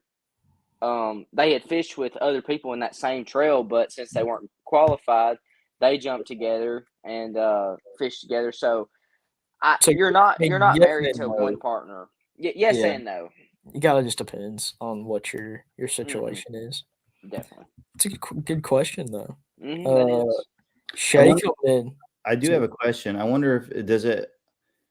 I'd be interested in if the coach looks into a strategy, like knows a guy comes from the northern smallmouth lakes, Hmm. and another guy is fishing rivers, or another guy is used to punching mats, and it's like, exactly. hey, we're going to Lanier. I know this guy could help this guy in that situation. I wonder if there's any of that at play because I definitely would if it was allowed. Hmm. Right. He does. He actually some of the guys he recruited in. We have one guy coming in from Minnesota, and then another guy from another state up north, maybe Montana, or so it's another. Yeah. Yeah. Or it's one of those up there. He uh he recruited two guys in, and he said the kind of the same thing you just said. He knows that a lot of his Middle Tennessee guys that they're kind of we do a lot of stuff with shallow fish, scope, but those guys are more like honed in on forward facing sonar and that style of fishing. So pairing up maybe a shallow water guy with a scoper is a deadly combo, honestly. Yeah. Yeah, and it's kinda too, like, if you can't figure anything out, he'll kinda step in and Hmm. kinda help get that process along, That's but good. it's mostly up to you who you fish with. Hmm. There was another good question. Where did it go? Shay asked, "In the college ranks, is there a specific GPA that you have to maintain to stay on the roster?" So, it kind of varies depending on each team. So, like, in high school, what is it is it 3.0? I think it's 3.0. So, like, for our tournament or Or for maybe 2.5 because yeah, it's 3.0 is B average. I think as long as you as your I think it's passing or C average or something like yeah, that. I know. it's usually either 2.5 or 3.0. I think it really depends on the school, though, but, like, I know in Hmm. high school, I'm pretty sure you have to have a 3.0. 3.0 is Yes. pretty average, though. That's majority of people or Hmm. majority of teams, it's 3.0. Uh, so not super hard if you're staying on top of things, but, um, reading through comments here. Does college fishing have divisions like SEC, ACC, Big Ten, or is it just team by team? So they kind of have. They don't have like it's not like separated like SEC and stuff like that, but there's different like trails of tournaments. So uh, a lot like some schools won't will only fish MLF. Some schools will fish bass. Some schools will fish ACA. Some schools will fish all of them. Um, what I have noticed, a lot of like northern schools, of course, some of your bigger fishing team northern schools, they'll fish all of them. But a lot of your northern schools and maybe out west and stuff, they're more they fish a lot of more MLF tournaments. I've kind of noticed the trend more southerns, more bass. Of course, I mean, a lot of the schools now with how much college fishing's grown, they fish them all. But like, Yeah, it kinda goes, like, team by team too, like mm-hmm, so they did it now, so, of course, there's MLF, Bassmaster, and then there's ACA. So, ACA has tournaments, Bass has tournaments, and MLF has tournaments, but Bass did it this year, so there's 2 different trails. There's the Lunkers Trail, what's the other one? Is it uh, I'm drawing It's a the blank. Lunkers, and then there's another trail. I can't tell you the name of it. Somebody who fishes college, step in and remind us because I can't remember the name of it. So it's 3. Is it 4 tournaments a trail or is it 3? It was 3. So there's 3 tournaments in each trail, but it makes it a little more. It's kind of like how you have different trails in like BFLs almost. So there are different divisions, I should say. So like it makes it where you can kind of split the team up almost, and each school can focus on one division. Or like if like Carson Newman did it, they were focused on one trail, but some of the guys wanted to just go up north to Saginaw Bay just to fish, so they could do that. But it wasn't necessarily uh, like super. It kind of you pretty much focus on one trail for Bassmaster. But the college makes high school fishing look so easy to understand. There's college. It's pretty hard, like to get in the groove of things, like with each tournament. And there's ACA and how all the points work. But there is a lot that goes into it. But there is kind of divisions, but kind of not. It's really more different trails, I would Yeah, say. it's not. It's kind of not like other sports terms. Like SEC teams don't really play NAIA teams, but in college fishing, like all colleges fish against each other. Yeah, It's not like Tennessee's fishing against Alabama. It's Mhm. everybody. okay. So Yeah, you answered that question way better than I did. And that was the first. That was the cool thing I noticed when I first it started coming up. I'd be like, oh, they say like Alabama, but then you'd be like, oh, never heard of this little school before, and they're just smoking them. You know what I mean? Mhm. So it's like Yeah, it's a cool way to represent your college. exactly. definitely. You might have a college of like 3,000 versus like University of fill in the blank. Yep. So it's really cool, and Mhm. fishing is can be an even playing field. It Until is. It is. It Hmm. doesn't. You don't. I mean, like I think I'm a pretty good example. Like I'm not gonna be a football player, right? But I can be a fisherman. I could also be a fisherman if I was 2 foot taller. Uh, that is a super cool thing about our sport. That's the beauty about fishing too. Is your smaller colleges are competitive with right. big name Mhm. colleges. Yeah. Like for example, if Carson Newman played Tennessee in football, Tennessee more than likely is going to win. But in fishing, it's not more or less a school thing. It's who goes to the school and the programs ran. Mhm. So, and what I've noticed, your smaller schools have more to offer in their programs. Um, like for example, like your bigger name schools like Tennessee and stuff, they can't offer you as of right now, they can't offer you fishing scholarships. They do help with funding and stuff like that, but they can't offer you scholarships to go towards your tuition and stuff. Where as a lot of your smaller schools can. Yeah. Yeah. Exactly. Uh, this is a good question from Zach Larkin. With the fishing scape changing drastically in the past couple of years, what's your mindset and approach to keeping up slash being innovative with what you come out with? That's good. Well, without getting into too much of the controversy, there will always be fishermen that fish the latest and greatest to stay on top of their tournament game. But then there's always going to be fishermen that go out on the weekend and love to just fish down the bank. So fortunately, I released the lures that people can go and just have a fun day with or without electronics.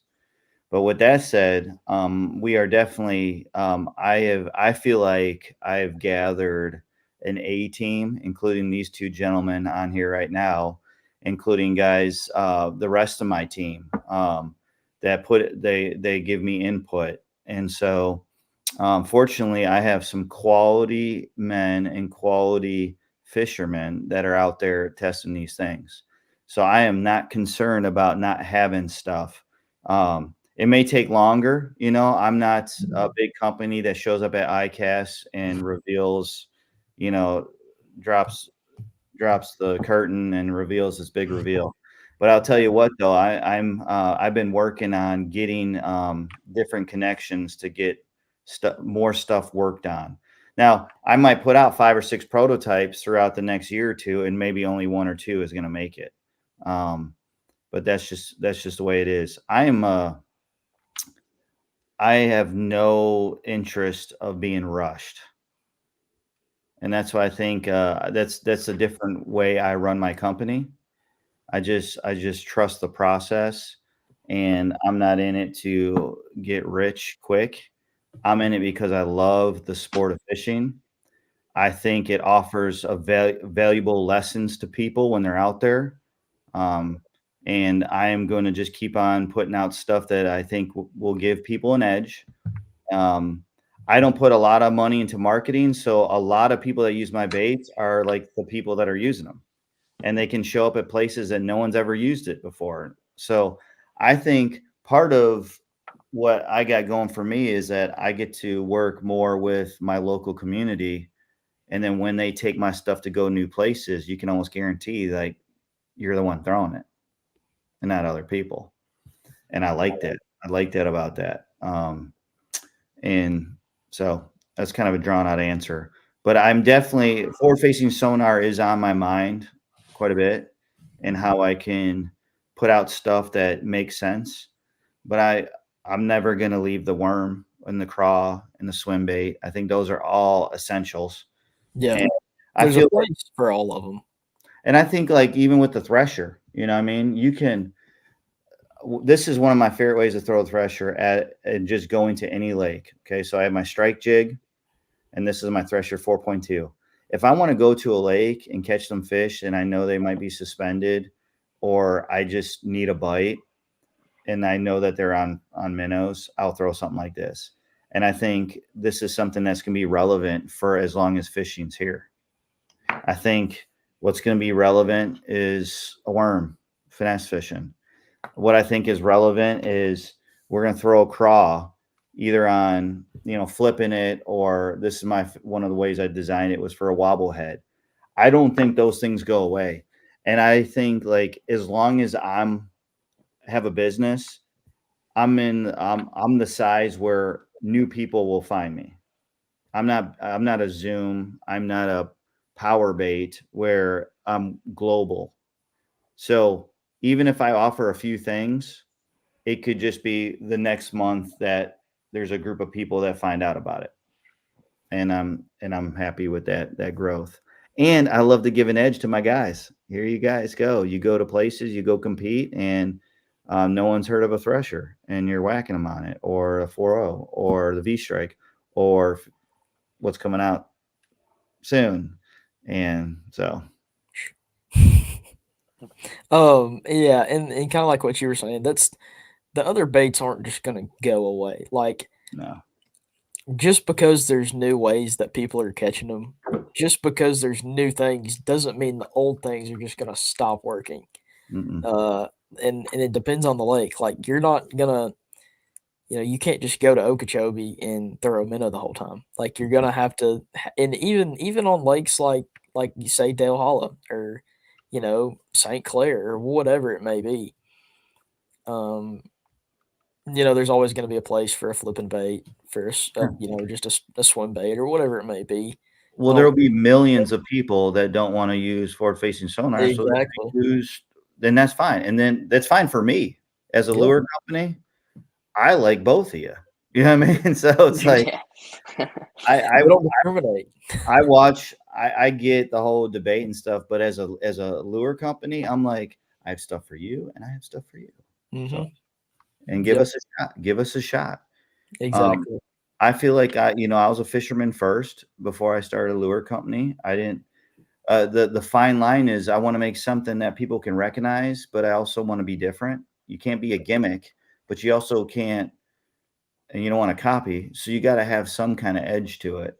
So that's my answer. It's a good answer. There you go, Zach. Definitely. There's the juice. What were you gonna say, Easton? Oh no, I was Okay. laughing at that.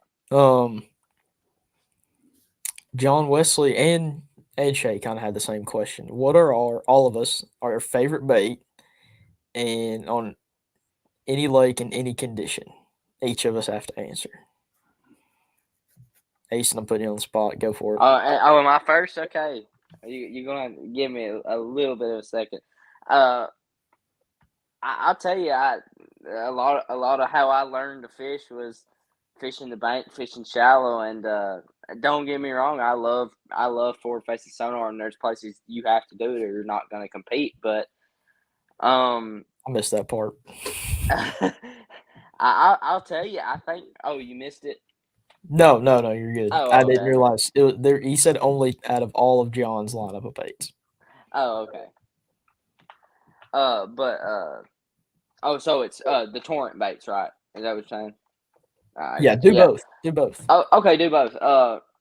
Torrent bait, it's got to be the Striker 4.0. I've caught so many fish on the Striker 4.0, it's unbelievable. And like I kind of said earlier, and like we've all mentioned, it is versatile, and it's travel. You can travel with it. You can throw it anywhere you want to go to, and like I said, I locate a lot of fish with it because if you're kind of fishing down a bank, you want to find fish. There's of course multiple baits to throw, but for me, one of my favorite baits to use is the 4.0 because the fish, if they're there, they're gonna bite it, and it definitely attracts them. I love throwing the 4.0. I've thrown it a lot this year. I've had a lot of success with it in high school tournaments this year. Tim's Ford was one of them. I caught some good ones on it.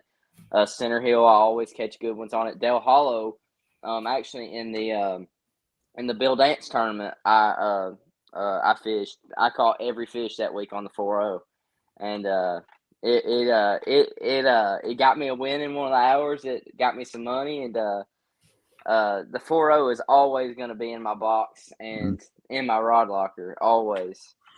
But other bait, like I'm a sucker for a jig, a casting jig. I love throwing a jig up on the bank and feeling that knock and drilling them. That's how I grew up. I grew up fishing. My granddad's the one that, of course, my dad too. But my granddad, I went fishing with him a lot, and he's the one that brought me up in it. And we didn't. We spent a lot of time flipping rock and wood and casting a jig. So that was definitely my favorite, and it still is my favorite way to fish.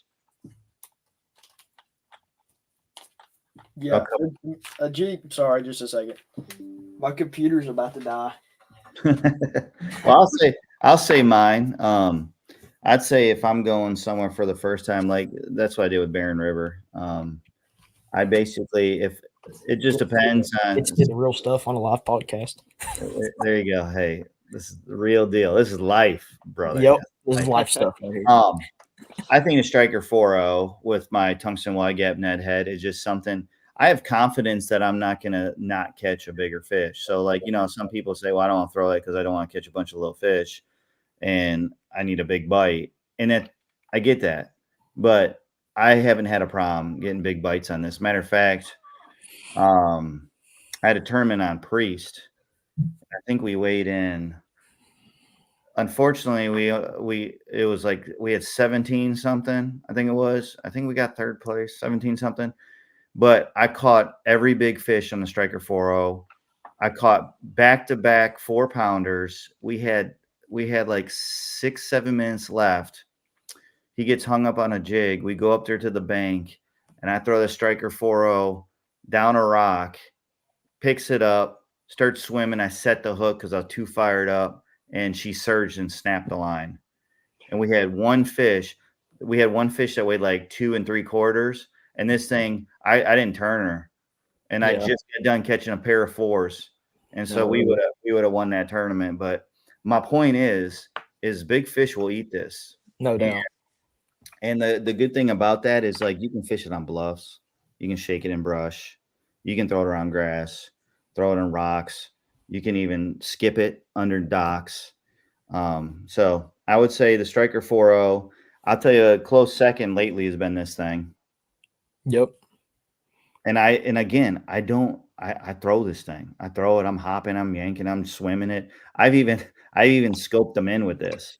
Yeah. Like I'll fish it on a bluff and then start working it off. And I see one fish coming in, and I'll hover rig it with this bait. And Center Hill, we caught a bunch like that. So. Yeah. Yep. Center Hill. Also, Yeah, kind of butting in there with the 4.0. A good way to fish it that I found, kind of like a little sneaky way, is on the back of a finesse jig. mm-hmm. That lazy gill pairs up really good with like a bluegill color jig. Something's got the what would be the color called? Like the bluish crawl, like the blue crawl color Yeah. in the jig. A really good way to fish the 4.0. Kind of a little bit more subtle presentation than Mm-hmm. like flapping claws on a crawl. Mm-hmm. I think I threw. Remember that? I think I threw that with you when you Yeah. wore me out on Priest. Because I used to sell little tungsten casting jigs, and I did a couple years ago. I did like a deal where you get a casting jig and a pack of lazy gill 4.0s, and you pair that up like a finesse jig. Yep. Yep. And on the back of a chatterbait too. Mm-hmm. Uh There's a guy in Florida that does that all the time. oh yeah. I didn't want me to say that, but he loves it on a chatterbait. You put Yep. like a green pumpkin chatterbait on that. Mm-hmm. Yep. It's a But I mainly throw the thresher on the chatterbait. yeah. Me too. That's what I throw a lot. Actually, I was throwing it around at Old Hickory today. Oh, did y'all fish this morning? Yeah, we did.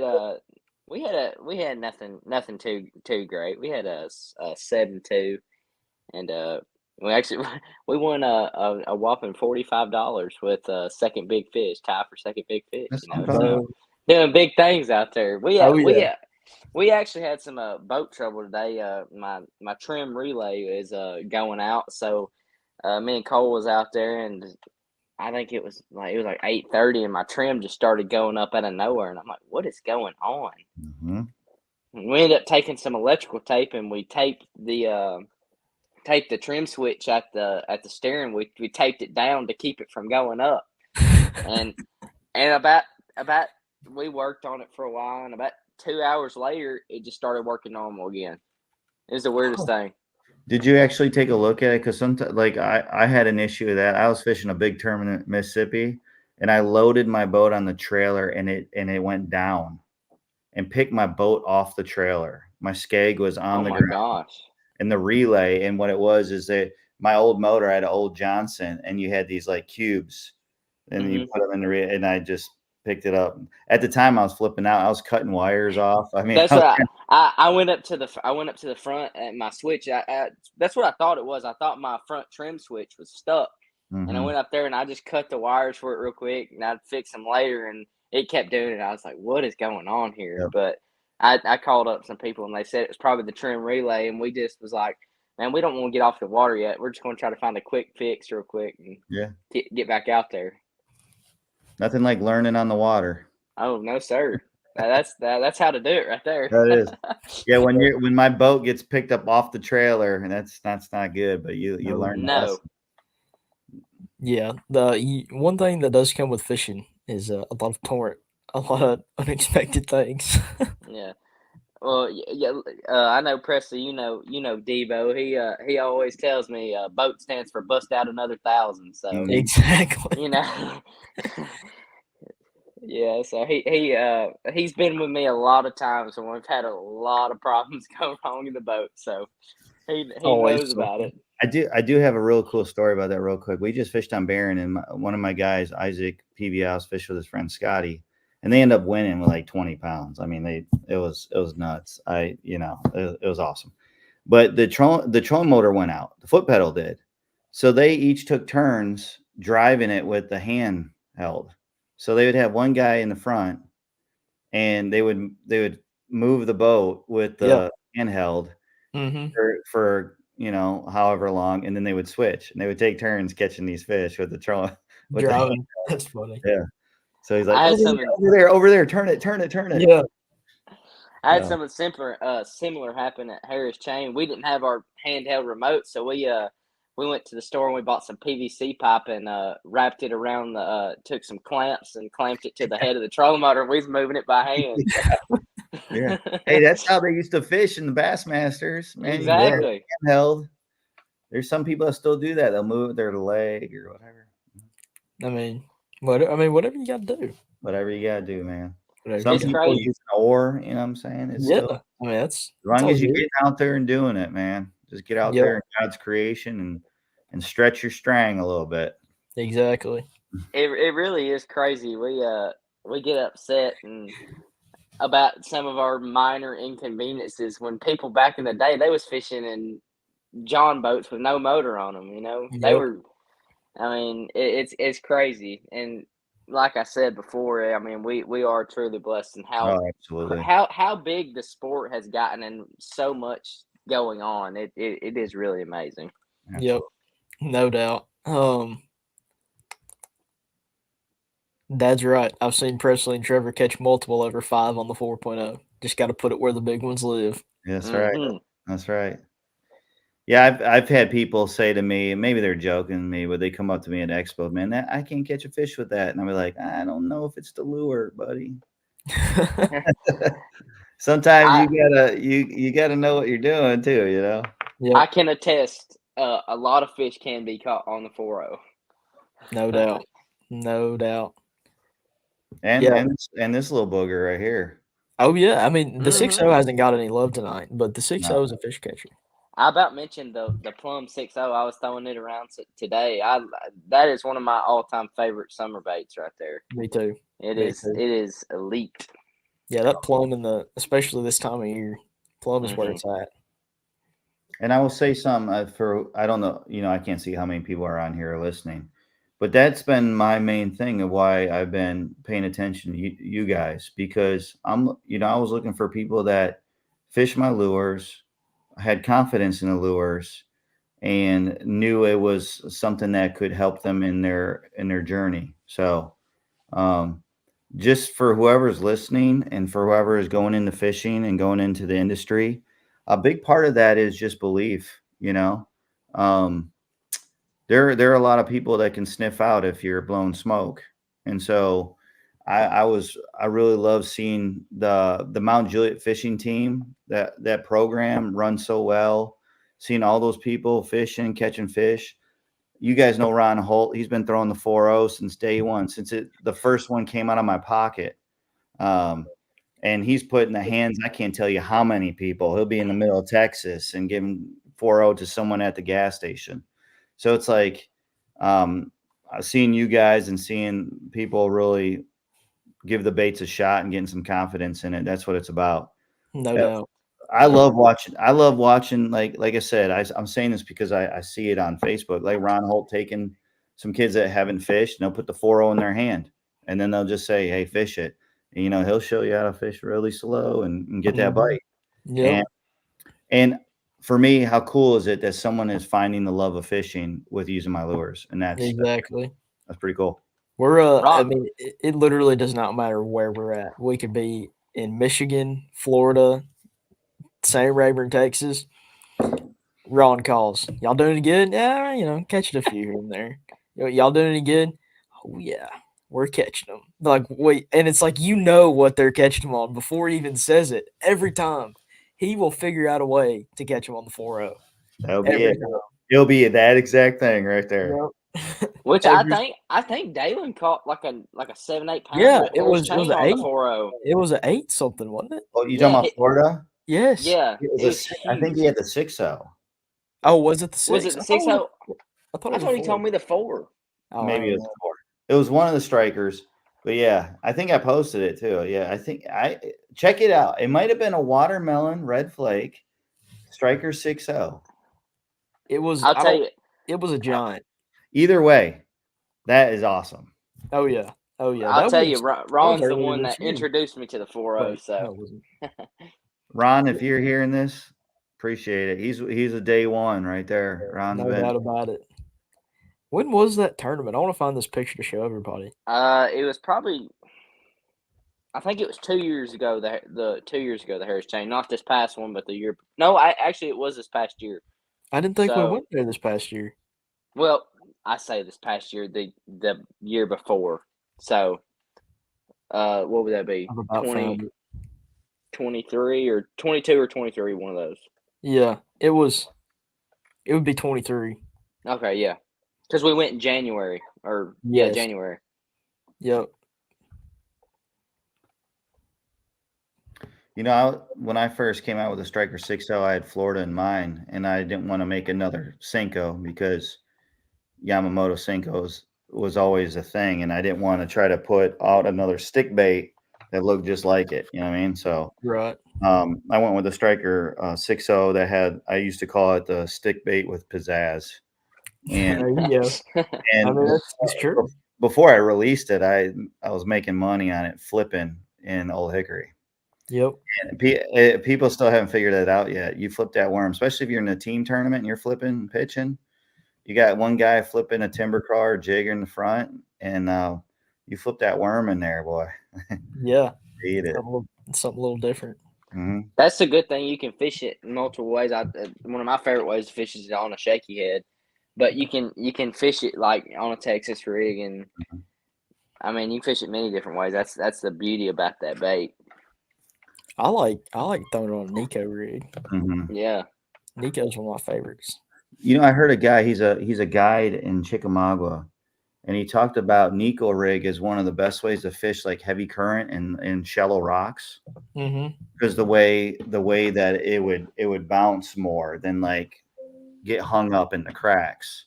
Exactly. And so I haven't fished heavy current like that, but that's something to think about. Another way I fish it on bluffs where you just like let it free fall until it stops, like at a step, and then just kind of shake it off and let it fall again and just kind of work it down the bluff. And I used to do that in the winters quite a bit. So good stuff. Got this picture pulled up here.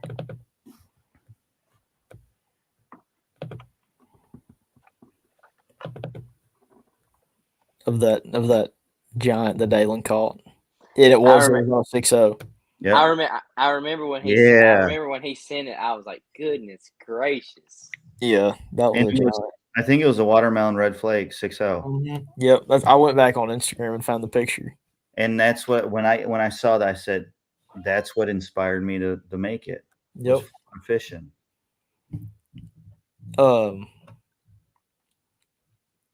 Jake Davis said me and Easton never gave him any of the 4.0s.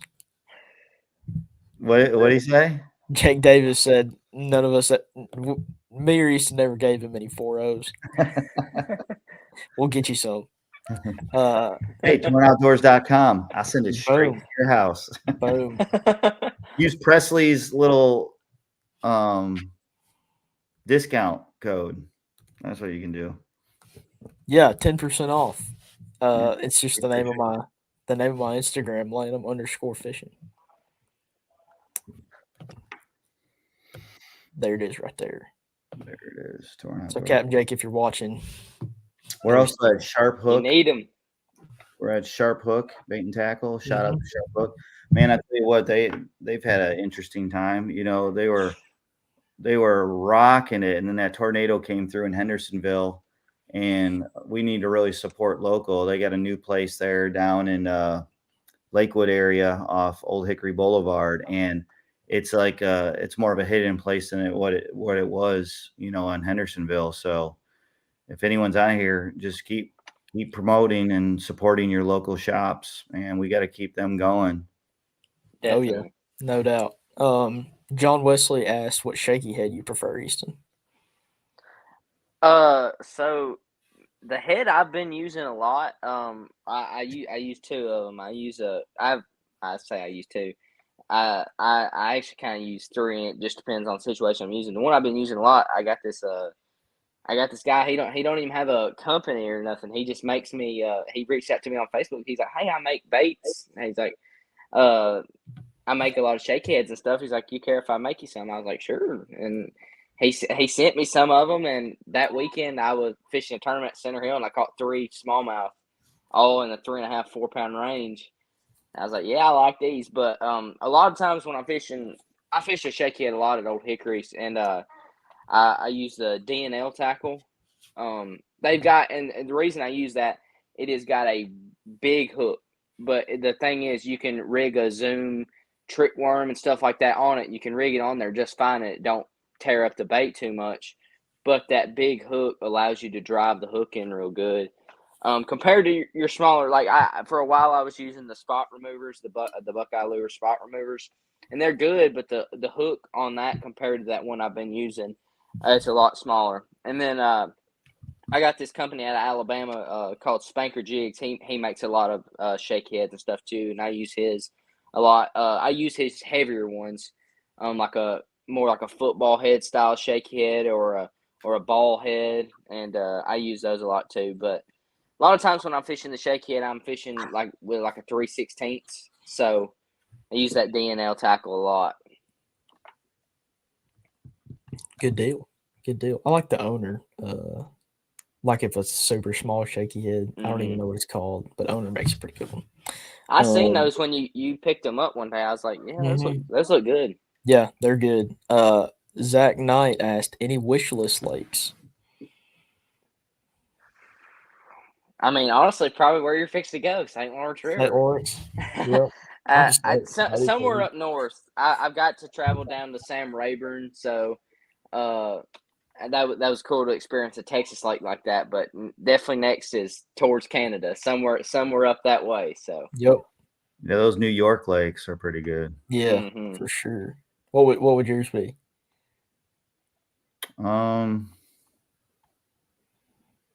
You know what? It would be I don't remember the name. There's a smallmouth one in like Idaho. Has kind of piqued my interest. I think it is, but I've thought about even the California stuff Mhm. because when I was growing up watching fishing, I'd fish a lot of Bassmasters and be like Clear Lake, things like that. I've never gone out west, Yeah. but I'd be interested in something like that. I fished all through Texas. I've been in Florida, southern lakes. I'm from Wisconsin, so I've been in northern lakes, and I love all that. But I haven't done like a out west type deal. Yeah, me neither. Furthest I've been west fishing would be, I guess, Texas, I guess west, but like that's me or too. Arkansas maybe. Yeah, I've been to man, I can't think of the one out in Missouri. I just lost it. Where the Bass Pro what is it? J- Um It's like uh, not Grand. Table Rock. Table Rock, yeah. Mm, Oh yeah. Bull Shoals. I've been to mm. Norfolk. That was the only one in Arkansas I've hmm been to. It was okay. Man, I've Uh, heard that fishing in Arizona is good. Like I've heard of Lake Powell and Mm. places like that down what there. is the famous one? Yeah, I was trying to think of it. What is it? It's got a unique name, doesn't it? Mhm. Mm. I think that's a Dean Rojas Lake. Dean Yeah, Rojas it's is from those there. looks And I they think look cool. I know Josh Bertrand. I know he used to guide down there a lot. I think that's where he's from. And yeah, I've heard that fishing's really good down there. We was looking at taking a family trip to Arizona and was looking at maybe trying to get out there a couple days. Yep. Heard big I would smallmouth. I would definitely like to do like a Falcon or an Amistad, but Havasu. hmm Havasu, Yes, Yep. yes. Zach, that's I'd it. love I'd love to do those border lakes, but I'm not hanging around the border. So I'll just fish in my little Wisconsin lakes where no one can find me. What about you, P? Wish list? Yeah. Oh, I don't know. I mean, definitely St. Lawrence. Um, like Falcon or Sugar Lake down there in Mhm. Texas. I'd like to go to Clear Lake, California. Yeah. That'd be that'd be really cool. Get a chance at a giant spot. hmm I don't know. Probably any of those places. I want to go up in Canada too. hmm It's Canada, see awesome. some really cool. It's It's awesome. beautiful up there. I'd Yeah. love I've to go up there. been up there a couple times. Yeah. And catching over 100 northern pike a day on a spinner Count me in. boat. Yeah. Um. Yep. Ben commented like Havasu. That's definitely it. That's it. Captain hmm Jake said we need to go to Sturgeon Bay, Wisconsin, and Yes. I know a guy named Yes. Wade that would definitely agree. Sturgeon Bay, How far is that from you, John? where I grew up, it'd probably be about 3.5, 4 hours. I got you. And We just never did that. We just never did the Great Lake stuff or Big Lake stuff. I grew up fishing out like a 16-foot lun, And we would sneak out. I lived a mile off Lake Michigan. We'd sneak out, and what we used to catch are lake perch, Oh, um, yeah. not bluegill perch, but like the perch that look like little walleyes, little yellow bellies. And we'd catch them up to 15 inches, and we'd bring them home in 5-gallon buckets and fillet them up. So, but with that said, 16-inch or 16-foot line, when you get out on those Great Lakes, you could get caught slipping, and you're in trouble. No doubt. No doubt. Kevin Van Yoder said El Salto. Definitely got to make it down there at some Yeah, point. definitely. Yeah. Be a little scary, but we can make it. OH Ivy's another one too. Yeah. Yep. Oh yeah. Oh yeah. Talked Josh, to a lot of yeah. talked to a lot of them Texas boys, and they go out there and have. I know one guy, he had a 42-pound limit by himself. That's crazy. It's ridiculous. Yeah, let's go. Let's go. There's another the other guy I'm talking about. This, I guess he's a Sixth Sense guy. Catches big smallmouth all the time. He's on that team, and that's the one I'm talking about. I can't remember exactly where it is. Oh, Luke Winger. Or are you talking about like a college team? No. I know he's a Sixth Sense guy from down there. Okay, there's another guy that's just, I would say he's northeast of where the OHIV is. I feel like it's, I'll have to look, but he catches giant smallmouth all the time. Yeah. Up in Idaho. Yeah, somewhere around there. I feel like I follow him on Instagram. Yeah, you. Zach asked, "Oh, Tony, what's up, Tony? Thanks for joining in with us. If y'all are going to be down at the national championship next week at Chickamauga, Mr. Tony Kelch has an ice house. So you just pull up, bring your boat, pull through, swipe your card or cash, and you can get your big old bag of ice because I'm sure it'll be hot. So we're gonna need it. We're going to need it.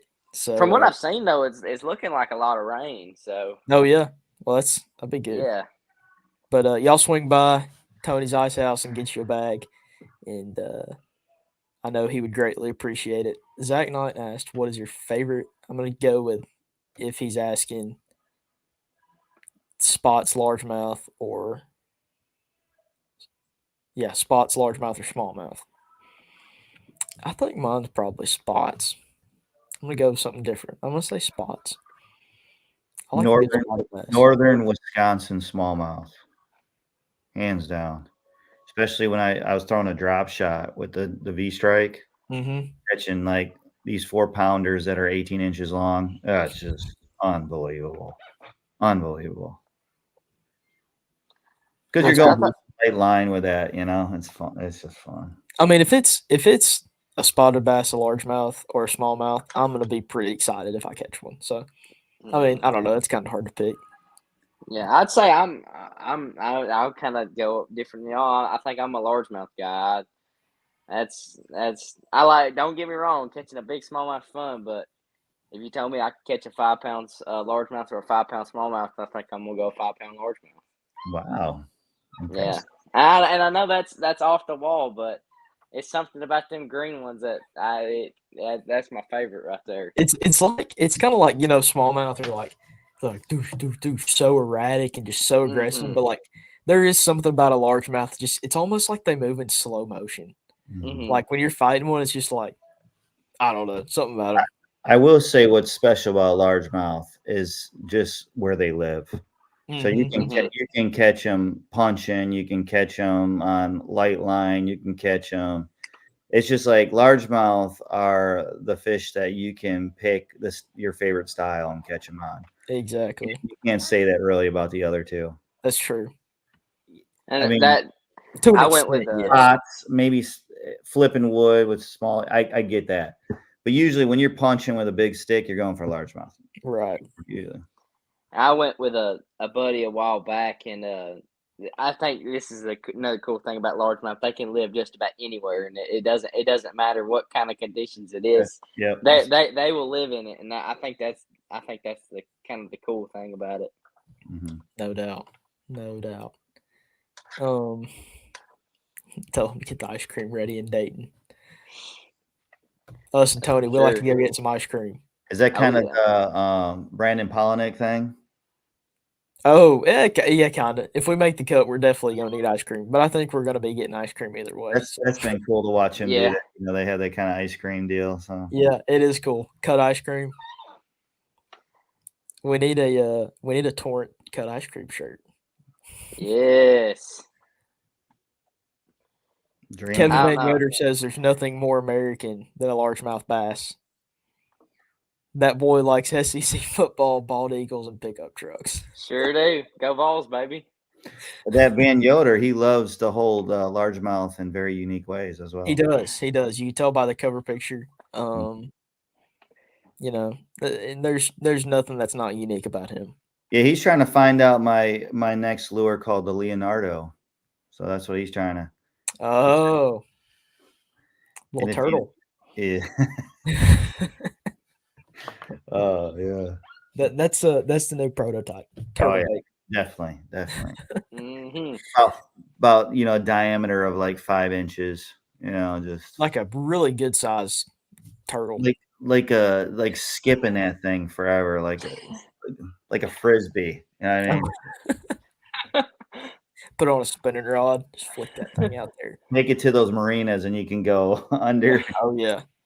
Especially our old hickory marinas, right? Controversial. Controversial topic of the night. Yeah. Be careful. Yep. Yeah, no doubt. We don't condone these activities. Well, if, Yoder said he's got plenty of turtle stories. Oh, sure he does. Well, we can end the night. We can end the night on some turtles. I didn't even realize it's almost 9:00, and we've still got quite a few people watching. So thanks for sticking it out with us. Is there anything y'all want to add before we wrap up? I just want to say I'm grateful to have Easton on the team, and I'm thankful that Presley has joined us after his 18th birthday. For whoever's watching this, I know you guys support these young men. They're great young men, and let's cheer them on as they pursue Carson Newman and they pursue different things with high school right now. And I think there's a lot of us, the older guys that are watching this, we can really support the younger generation, encourage them. And so I'm proud of you too. And I'm proud of a lot of the Mount Juliet fishing team, a lot of these younger guys and girls that are coming up and fishing hard and doing it with great attitude. So I speak for a little older generation that we're proud of y'all, and keep working hard, keep fishing with a great attitude, glorifying God in all you do, man. So I'm glad to have you both on the team. Proud yes, to be sir. part of it. Yes, sir. I really appreciate it. Anybody out here watching, you need to go check you out some Torrent baits. I promise you will not be upset. No You will doubt. not be upset. But I'll throw this up here one more time. Go get 10% off. Yes, sir. Yeah, Presley, thank you for having us on tonight. Yeah, absolutely. Thank you Yeah. everybody for watching. We've had a pretty good crowd all night, so it's good to be back, and hopefully we can over the next couple months we can keep everything pretty consistent, and at least have 1 or 2 a month. So, but it feels good to be. I said, and you're just doing a little check-in, and we appreciate exactly staying this long and listening to us. We love this game. So thanks, guys. No doubt. Well, we thank you all for watching. We hope you have a great night and a good rest of your week, and we will see you on the next one.